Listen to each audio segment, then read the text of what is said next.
मोदी जी भी फेल हो गए, डोवाल साहब भी फेल हो गए, पूरी एस्टेब्लिशमेंट फेल हो गई। फिर मोदी जी ने बोला शाहरुख खान रहा।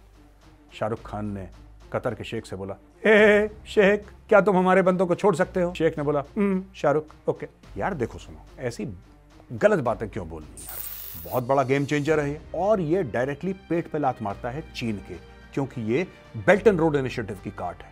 इसके आने के बाद सी पैक सिर्फ पाकिस्तानी रह जाएगा। जय हिंद दोस्तों, मैं हूं मेजर गौरव आर्य और आप देख रहे हैं द चाणक्य डायलॉग्स। इस वीडियो को लाइक करिए, हमारे चैनल को सब्सक्राइब करिए, बेल आइकन दबाना बिल्कुल मत भूलिएगा। दोस्तों आज पूरी दुनिया में भारत की वाह-वाह हो रही है। लोग तारीफें कर रहे हैं भारत की डिप्लोमेसी की, भारत के बढ़ते हुए कद की। लोग यह कह रहे हैं कि आज से कुछ महीने पहले जो लोग सोच नहीं सकते थे, तसव्वुर नहीं कर सकते थे, मैं किस बारे में बात कर रहा हूं? हां, हमारे 8 भाई इंडियन नेवी के वेटरन्स, जिनको डेथ सेंटेंस यानी कि मौत की सजा कतर के एक कोर्ट ने सुनाई थी, वहां से मौत के मुंह से अपने 8 भाइयों को जिंदा वापस लाना बॉस बहुत बड़ी बात है, बहुत बड़ी बात है। लेकिन यह भारत के बढ़ते हुए कद की गवाही देती है। भारत का बढ़ता हुआ कद दोस्तों हर चीज में। आप भारत का कद देख लीजिए, इंफ्रास्ट्रक्चर में, आप कॉमर्स में देख लीजिए, आप डिप्लोमेसी में देख लीजिए, आप आर्म्ड फोर्सेस में देख लीजिए, और हां एक और चीज, आप मेडिकल फील्ड में भारत का बढ़ता हुआ कद देख लीजिए। इनफैक्ट वर्ल्ड हेल्थ ऑर्गेनाइजेशन द्वारा ऑर्गेनाइज किया गया event world health innovation forum हाल ही में भारत के विशाखापट्टनम में करवाया गया नवंबर 2023 में। दोस्तों अब इंडिया का ग्लोबल इन्फ्लुएंस और बढ़ती मेडिकल डेवलपमेंट के चलते कतर ने भी समझ लिया है कि भारत के साथ अच्छे संबंध रखना उनके लिए भी फायदेमंद है। अब यही मेडिकल इनोवेशन का एक और एग्जांपल दे दूं तो इंडिया का पहला health tech startup for hair loss, Traya, इन्होंने हेयर लॉस सोल्यूशन इंडस्ट्री का लैंडस्केप बदलना शुरू कर दिया है। जहां पहले के जमाने में गंजापन एक बार होने लगा तो बाल वापस उगाना असंभव के बराबर था, आज यही चीज संभव हो गई है। आज जेनेटिक हेयर लॉस को भी मैनेज किया जा सकता है और उससे गंजेपन में बदलने से रोका जा सकता है, अगर आप सही वक्त पर सही ट्रीटमेंट ले लेते हैं तो। क्योंकि जीन्स का तो देखिए आप कुछ कर नहीं सकते, पर देखो जेनेटिक हेयर लॉस के 7 स्टेजेस होते हैं, जिसमें से कि स्टेज 1 to 4 में इसे मैनेज करना पॉसिबल है। लेकिन हां, अगर उससे ज्यादा देर कर दोगे तो आप फिर नॉन सर्जिकली इसे रिवर्स नहीं कर पाएंगे। यहां ट्रांसप्लांट शायद मदद कर पाएगा, लेकिन स्टेज 1 to 4 के बीच बिना ट्रांसप्लांट करवाए भी आज हेयर लॉस को कंट्रोल किया जा सकता है। ट्राया ने भी कुछ यही कर दिखाया है। मैंने आपको इनके बारे में पहले बताया है और आप में से काफी लोगों को काफी पॉजिटिव रिजल्ट्स भी मिले हैं। इनका प्रोसेस काफी सिंपल है, बस इनका ऐप डाउनलोड करना है जिस पर एक फ्री हेयर टेस्ट है, जिसके जरिए ये लोग आपके हेयर लॉस का स्टेज और रीजन पता लगाते हैं और ये पता लगाकर उस हिसाब से कस्टमाइज्ड हेयर रूटीन दी जाती है। और ये रूटीन 3 साइंसेस को कंबाइन करके डिजाइन होती है, आयुर्वेद, डर्मेटोलॉजी और न्यूट्रिशन। इसलिए ट्राया के कस्टमाइज रूटीन्स फॉलो करके 93% कस्टमर्स ने विजिबल रिजल्ट देखे हैं। तो आप सोच ही सकते हैं कि यह कोई छोटी बात नहीं है। तो अगर आप भी हेयर लॉस को कंट्रोल करना चाहते हैं तो आज ही ट्राया के ऐप को डाउनलोड करें, अपना फ्री हेयर टेस्ट लें और अपना 1 मंथ का कस्टमाइज किट ऑर्डर करें और बस फिर 5-6 महीने में रिजल्ट देखें। और हां, मेरा कोड गौरव20 यूज करने पर आपको 20% ऑफ भी मिल जाएगा। जल्दी करें, लिंक मैंने डिस्क्रिप्शन में दे दी है। अगर आपको भी गंजेपन से बचना है तो आज ही अपनी हेयर ग्रोथ जर्नी शुरू करें। दोस्तों अब आते हैं मोदी जी की बातों पर। मोदी जी हैं कहां? यूएई में। और मोदी जी हैं यूएई के प्रेसिडेंट मोहम्मद बिन जायद अल नहयान के पास, और उन्होंने उनको थैंक यू बोला है। थैंक यू वो बैप्स स्वामीनारायण मंदिर है उसकी जमीन देने के लिए और परमिशन देने के लिए, क्योंकि ये बहुत बड़ी बात है वहां के हिंदुओं के लिए, हम लोगों के लिए भी बहुत बड़ी बात है कि यूएई की सरजमीन पे एक इतना भव्य, इतना विशाल, इतना सुंदर मंदिर बन रहा है। लेकिन बात सिर्फ मंदिर की नहीं है दोस्तों, बहुत सारी चीजें डिस्कस की गई हैं, बहुत सारी चीजें। और सबसे बड़ी खुशखबरी यह है कि बहुत जल्द मोदी जी ने अनाउंस करा है कि यूपीआई से आप यूएई से पैसा लेन देन कर सकते हैं डायरेक्टली। तो कोई डॉलर वॉलर कहीं से भेजने की जरूरत नहीं है, एक बटन दबाया टक यूपीआई चलेगा अब। तो हाल फिलहाल में उन्होंने अनाउंस करा था कहां का? श्रीलंका का और मॉरिशस का।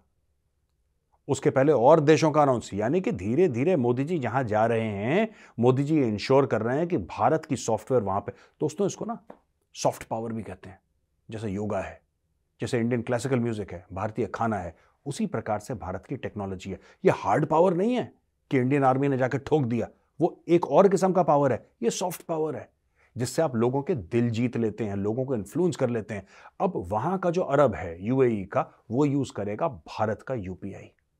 आप समझ लीजिए उसका क्या इंप्रेशन होगा भारत के लिए अपने दिमाग में, उसके बच्चों का क्या इंप्रेशन होगा, उसके समाज का क्या इंप्रेशन होगा, और हमारी इकोनॉमी को कितना फायदा होगा, उनकी इकोनॉमी में कितना फायदा होगा। ये सारी बातें सोचने वाली हैं। और क्या क्या डिस्कस करा मैं आपको बताता हूं। अब दोस्तों मैं बताता हूं और क्या क्या बातें हुई। ये देखिए, साफ लिखा है India middle east Europe economic corridor के ऊपर बातचीत हुई। बहुत बड़ा गेम चेंजर है ये, और ये डायरेक्टली पेट पे लात मारता है चीन के, क्योंकि ये बेल्ट एंड रोड इनिशिएटिव की काट है। ठीक है जी, ये बेल्ट एंड रोड इनिशिएटिव की काट है, ये चाइना पाकिस्तान इकोनॉमिक कॉरिडोर जो उसका फ्लैगशिप वेंचर है उसकी भी काट है, क्योंकि फिर इसके आने के बाद सी पैक सिर्फ पाकिस्तानी रह जाएगा। अगर सी पैक सक्सेसफुल होता है, I have my gravest doubts, but अगर सी पैक आगे चल के 10 साल के बाद सक्सेसफुल होता भी है और चल भी जाता है, फिर वो सिर्फ चाइना और पाकिस्तान के लिए रह जाएगा। जो पाकिस्तान चाह रहा था कि दुनिया भर में फैले, लोग इन्वेस्टमेंट करें, उसकी जरूरत बिल्कुल नहीं पड़ेगी लोगों को। और वैसे ही पाकिस्तान में कौन आना चाहता है, पाकिस्तानी खुद भी पाकिस्तान में आना नहीं चाहते। अब देखिए, इसके अलावा इन्वेस्टमेंट ट्रीटी की बात उन्होंने करी है, और investment, domestic manufacturing and support India's आत्मनिर्भर गोल्स, यानी कि डोमेस्टिक मैन्युफैक्चरिंग की बात कर रहे हैं वहां पे मोदी जी जाके। दोस्तों इसके अलावा they have spoken about science technology की उन्होंने बात करी है, इंफ्रास्ट्रक्चर की बात करी है, ऑयल एंड गैस की बात करी है, कई सारी चीजों की बात करी है, cultural exchanges, people to people, इसके बारे में बात हुई है कि और वहां के यूएई वाले लोग भारत आएं, भारत की अन्य अन्य जगह देखें वो लोग, और हम लोग यूएई जाएं। तो इसकी बात हुई है, एजुकेशन की बात हुई है, एजुकेशन की बात हुई है, क्योंकि वहां पे और जरूरत है आईआईटीज की दोस्तों। It needs many more IITs. दोस्तों मेरी पाकिस्तानियों से बात होती रहती, तो मैंने पाकिस्तानी ऐसी फोन पे बात हो रही थी, मैंने बोला उससे कि भाई आप बताएं आपका सबसे बड़ा हथियार कौन सा है पाकिस्तान का। तो उसने बोला साहब हमारा एटम बम है, वो हमारा सबसे बड़ा हथियार है। मेजर साहब भारत का सबसे बड़ा हथियार कौन सा है? मैंने बोला Indian Institute of Technology, that is our biggest weapon. उसको समझ में नहीं आया, वो कंफ्यूज हो गया। लेकिन पाकिस्तानियों, ये जो भारत को लोग हाथों हाथ ले रहे हैं ना, इसके पीछे हमारे एजुकेशन सिस्टम का बहुत बड़ा हाथ है। समझना, ये बात समझने की कोशिश करना। अच्छा, वहां पे भारत मार्ट बनाया जाएगा 1 लाख स्क्वायर मीटर, यानी कि तकरीबन आप लगा लीजिए 1 लाख स्क्वायर मीटर का वो जगह है जहां पे वेयर हाउस भी होगा, रिटेल भी होगा, हॉस्पिटैलिटी यूनिट भी होगी, और ये जबल अली फ्री जोन JAFZA में वहां पे बनाया जाएगा। और वहां पे बहुत चीजें रहेंगी जहां पे आप, मतलब एक छोटा सा लिटिल इंडिया बन रहा है वहां पे। ये होगा क्या? ये देखिए, ये जो भारत मार्ट है, this will be like a market for Indian goods. तो वहां के जितने भी लोग हैं वहां पे आएंगे और देखेंगे यहां पे भारत की जो भी चीज बनेगी, आपको सब की सब यहां पे मिलेगी, मैक्सिमम पॉसिबल जो है। तो ये देख लीजिए, इसकी वजह से भारत में कितना इन्वेस्टमेंट आने वाला है दोस्तों, कितना इन्वेस्टमेंट आने वाला है। और दोस्तों मैं आपको एक और बात बताना चाहता हूं। ये तो खैर ट्रिप है, बैप्स का टेम्पल है, उसका इनॉग्रेशन है जो मोदी जी ने करा, वो सक्सेस स्टोरी है, राइट, आलान मोदी, ये सब बातें हमने कर ली। मैं एक और बात करना चाहता हूं दोस्तों, ये कुछ लोग हैं, इनकी शक्लें देखिए आप। ये कुछ लोग हैं जिन्होंने, जब हमारे 8 भाई वहां पे उनको फांसी की सजा सुनाई गई थी, ये इंडियंस हैं बाय द वे। अगर पाकिस्तानी ऐसा कुछ करे या कहे तो मुझे बात समझ में आती है, दुश्मन है वो तो कहेगा, वी एक्सपेक्ट नथिंग बेटर। लेकिन इंडियंस ने सेलिब्रेट करा, इन्होंने जश्न मनाया। इनमें से किसी ने बोला कि भारत की डिप्लोमेसी फेल हो गई, किसी ने बोला कि भारत की फॉरेन पॉलिसी बिल्कुल खराब है, किसी ने यह बोला कि बड़े आए विश्वगुरु, बड़े आए अपने आप को विश्वगुरु कहने वाले, बन गए विश्वगुरु, हो गया। किसी ने बोला कि ये तो छोड़ दिया इन्होंने और ये सब। जब कतरी कोर्ट ने डिक्लेयर करा था ना कि इन 8 को फांसी की सजा दी जाएगी, तब लोगों ने ऐसी ऐसी बातें करी हैं, ऐसी ऐसी बातें करी हैं दोस्तों, which is very shameful, very shameful. देखिए बात ये होती है कि विपक्ष, ठीक है, प्रोटेस्ट करता है, विपक्ष अपोज करता है, उसका नाम ही अपोजिशन है, अपोज करेगा। लेकिन यार कोई तो मर्यादा होती है यार, कोई तो लक्ष्मण रेखा होती है। आप बोलेंगे ठीक है मैं इसके आगे नहीं, ये लोग कुछ भी करते हैं। मुझे बड़ा बुरा लगा ऐसे, यार हमारे 8 भाई वहां पे फंसे हैं इस वक्त, जो पूरे देश में एक दुख है। यार ऐसा कैसे हो सकता है, कैसे कर दिया कतर ने। आप लोगों का काम है कि सरकार के साथ मिलके आप और चीजों पे, आप बेरोजगारी के ऊपर आप लोग अक्सर बात करते रहते हैं और इन्फ्लेशन के ऊपर आप बात करते करिए ना, किसने मना करा है? अच्छी बात है, ये तो डेमोक्रेसी में होना चाहिए। लेकिन जब आपके पूर्व नौसैनिक वहां पे फांसी से कुछ उनका फासला रह गया है बस, और कतर का कोर्ट कहता है कि फांसी पे टांगो इन सबको एक झूठे इल्जाम पे, तो आपको सपोर्ट करना चाहिए। आप तो यहां पे खुशियां मना रहे हैं, और कैसी खुशियां मना रहे हैं कि अच्छा देखो, इनमें से मैं बता रहा हूं, मुझे कहना नहीं चाहिए, बात बड़ी नेगेटिव है लेकिन कह दूं क्योंकि जरूरी है, वरना ये बात दब जाएगी बात में। भगवान ना करे, भगवान ना करे, 100 बार कह रहा हूं भगवान ना करे, 100 बार कह रहा हूं भगवान ना करे, अगर हमारे 8 पूर्व सैनिकों को अगर हो जाती ना फांसी, तो ये लोग बड़ी खुशियां मनाते। They would have been the happiest, क्योंकि इनका सिर्फ देश को नुकसान हो जाए, इनको कोई फर्क नहीं पड़ता, सरकार को घेरना है। तो मुझे बड़ा बुरा लगा, हर चीज में ये लोग कहते हैं, मैं कभी अपनी मुंह नहीं खोलता इस पे, आपने देखा होगा अपने प्रोग्राम्स में, मैं कभी पॉलिटिक्स के बारे में कम से कम बात करने की कोशिश करता हूं। लेकिन यार आपके 8 बंदे, फिर आप कहते हो फौज से प्यार करते हो, ये प्यार है तुम्हारा? ये इज्जत दे रहे हो कि 8 बंदे वहां पे हैं और आप सिर्फ ये कह रहे हो कि अच्छा ये हो गया।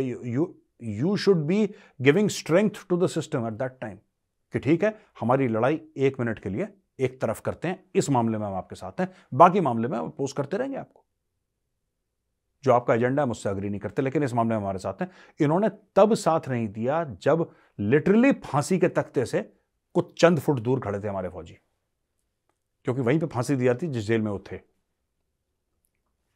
कुछ फासले पे, इन्होंने तब साथ नहीं दिया। अच्छा, फिर उसके बाद यह बात आ गई कि साहब जब छूट गए तो सबको सांप सूंघ गया। अब सब कह रहे हैं यार छूट गए, कोई अब कोई नहीं, क्योंकि सबके बयान ऑन रिकॉर्ड है ना यार, सबके बयान ऑन रिकॉर्ड है, सबने बयान दिया है, ऑन रिकॉर्ड बयान दिया है कि ये है, बड़े आए विश्वगुरु बन रहे थे और ये कर रहे थे, सबने टांग खींची सरकार की। अब सरकार सक्सेसफुल हो गई, मैसिव डिप्लोमेटिक विक्ट्री। G20 के बाद अगर कोई भारत ने डिप्लोमेसी में अभी तीर मारा है तो नंबर 2 पे ही है, नंबर 2 पे ही है।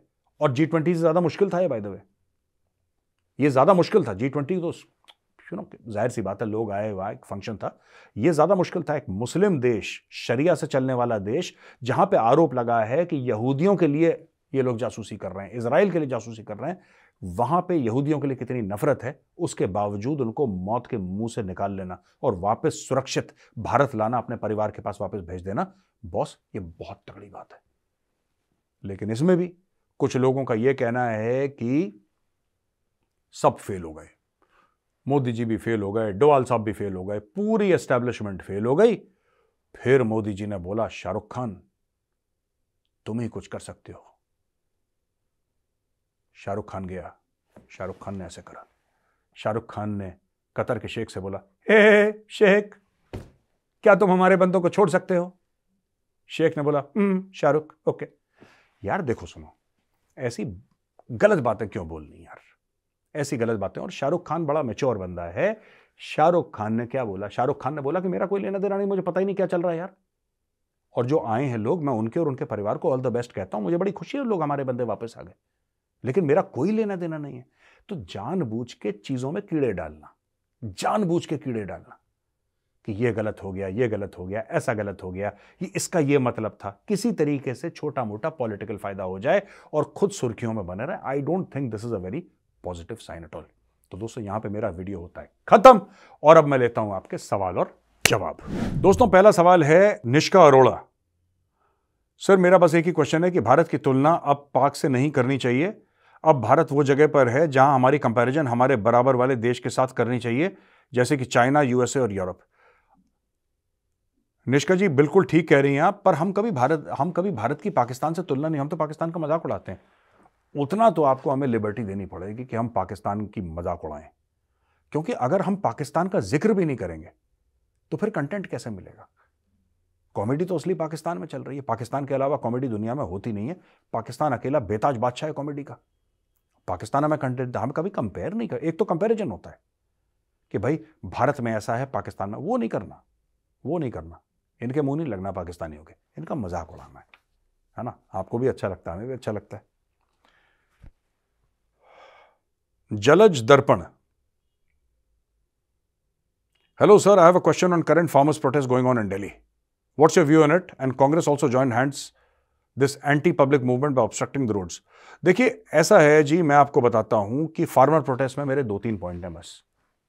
पहली बात, फार्मर्स को संवैधानिक हक है प्रोटेस्ट करने का, ठीक है ना, उनका संवैधानिक हक है। हम उनसे ये नहीं कह सकते प्रोटेस्ट मत करो, लेकिन तोड़फोड़ नहीं होनी चाहिए, कोशिश करना चाहिए वो एपॉलिटिकल रहें। और सबसे बड़ी बात, उनके बीच में ऑलरेडी खालिस्तानी घुस चुके हैं।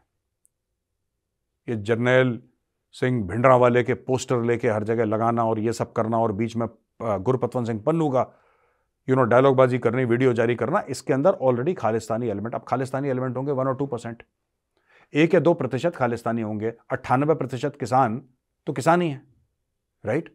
लेकिन उनकी मूवमेंट हाईजैक हो जाएगी और इनकी वजह से इनका नाम खराब हो जाएगा, यानी कि खालिस्तानियों की वजह से बाकी किसानों का नाम खराब हो जाएगा। किसान भाइयों को ये देखना चाहिए, किसान भाइयों को ये जिसको कहते हैं ना, थोड़ा सा इस पे भी सोचें कि भाई आप जो प्रोटेस्ट कर रहे हैं, आप जो कह रहे हैं कि हम ये करेंगे वो करेंगे और हमें अपनी मांगें पूरी करनी है, और बीच में यहां पे तो खालिस्तान के झंडे लहरा रहे हैं लोग। अगर खालिस्तान के झंडे लहरा रहे हैं फिर आपको देखना पड़ेगा, भिंडरावाले की फोटो लगा रहा है, फिर आपको देखना पड़ेगा कि क्या आपका पूरा सिस्टम हाईजैक हो चुका है। Shri Sharad, good evening sir. Good evening Shri ji. आपने जो सेलर्स हमारे वापस आए कतर से, आपने अच्छी तरीके से समझा दिया, थैंक यू। मेरा सवाल उसी इशू पे है कि भारत क्यों नहीं ला पाया prisoner of war from Pakistan, जो सेम वे हमने कतर से लाए। What can be done to ensure the safe return and will India do so now. मुझे पता नहीं है इसके बारे में Shri Sharad ji, I don't know क्या इशू है पूरा ये, बिकॉज नहीं, मुझे इशू पता है पूरा, I am fully aware of the issue. आप वो बात कर रहे हैं 1971 की लड़ाई के बाद हमारे प्रिजनर वहां पर रह गए। देखिए बात ये होती है ना, इसका एक मोमेंटम होता है, इसका एक मोमेंटम होता है। और आपने इतनी साल, आप देखिए, क्या पाकिस्तान के पास हमारे प्रिजनर ऑफ वॉर थे 1971 के बाद? डेफिनेटली थे। आप बात बिल्कुल सही कह रहे हैं, आपकी बात में गलती नहीं है। बात यह है कि ये बातें 1971 की हैं, ये बातें जब हम उनके बंदे वापस कर रहे थे, हमें अपने बंदे वापस लेने चाहिए थे। हमने उनके 93,000 जिसमें एक लेफ्टिनेंट जनरल, दर्जन भर मेजर जनरल, कई दर्जन उनके ब्रिगेडियर कर्नल और टोटल 93,000 जो पाकिस्तानी कैदी थे, 3 साल भारत में रहे। हमें सिर्फ वो अपने भाई वापस नहीं लाने चाहिए थे, उनके अलावा वो तो आता ही वापस। ये पूरा कश्मीर का मामला उस समय सॉल्व कर देना चाहिए था भारत को, हमने नहीं करा। अब आज 2024 है, राइट। कितने साल हो गए आप सोचो 1971 से कितने साल हो गए? 53 साल हो गए, ठीक है। 53 साल के बाद, 53 साल कैद के बाद ये लोग ये एक्सपेक्ट कर रहे हैं यार, मतलब। और वो ऐसा नहीं कि वो वहां पे कुछ अच्छी हेल्दी जिंदगी जी रहे हैं जहां पे उनको प्रॉपर खाना मिल रहा होगा, कितने बचे कितने नहीं, बहुत सारी इसमें दुखद बातें हैं यार। हम लोग ने we have taken very wrong steps in the past, बहुत रॉन्ग स्टेप्स लिए। अगर कल पाकिस्तान बोले कि हाँ थे, अब कोई बचा ही नहीं, फिर तो ये सब बातें हैं, ये मोमेंटम में निकलती हैं बातें। भारत पीछे पड़ गया, इस बार भारत पीछे पड़ गया। मोदी जी पर्सनली गए, मिल के आ गए ना कतर के अमीर को, उससे पर्सनली रिक्वेस्ट करी। डोवाल साहब गए 6 बार, सीक्रेट मिशन पे गए। देखिए सरकार को इसके पीछे पड़ना पड़ता है। आप अपने वेटरन्स को, या कोई भी, मैं वेटरन्स की बात क्यों करूं, मैं कहता हूं कोई भी भारतीय नागरिक हो, आप उसको कितनी तवज्जो देते हैं, आप उसको कितना इंपॉर्टेंस देते हैं। अगर आप देते हैं इंपॉर्टेंस तो रिजल्ट मिलेंगे, नहीं देते तो कोई बात नहीं। तो यही इतने सालों से चल रहा था, कोई बात नहीं। तो दोस्तों जाते जाते मैं आपको दोबारा याद दिलाना चाहूंगा, जाइए डिस्क्रिप्शन बॉक्स में लिंक है, लिंक को क्लिक करिए, अपने हेयर का टेस्ट लीजिए और ट्राई वाले आपको बताएंगे कि आपके हेयर फॉल का इलाज क्या है। भूलिएगा मत, गौरव20 कोड है, गौरव20 कोड इस्तेमाल करेंगे 20% डिस्काउंट आपको मिलेगा। तो फिर देर किस बात की दोस्तों, जाइए और अपने हेयर फॉल रोकने की और हेयर रीग्रोथ करने की जर्नी शुरू कीजिए। तो दोस्तों आज का वीडियो यहां पे होता है खत्म। अगर वीडियो पसंद आए तो उस वीडियो को लाइक करिए, हमारे चैनल को सब्सक्राइब करिए, बेल आइकन दबाना बिल्कुल मत भूलिएगा। जय हिंद, वंदे मातरम, भारत माता की जय।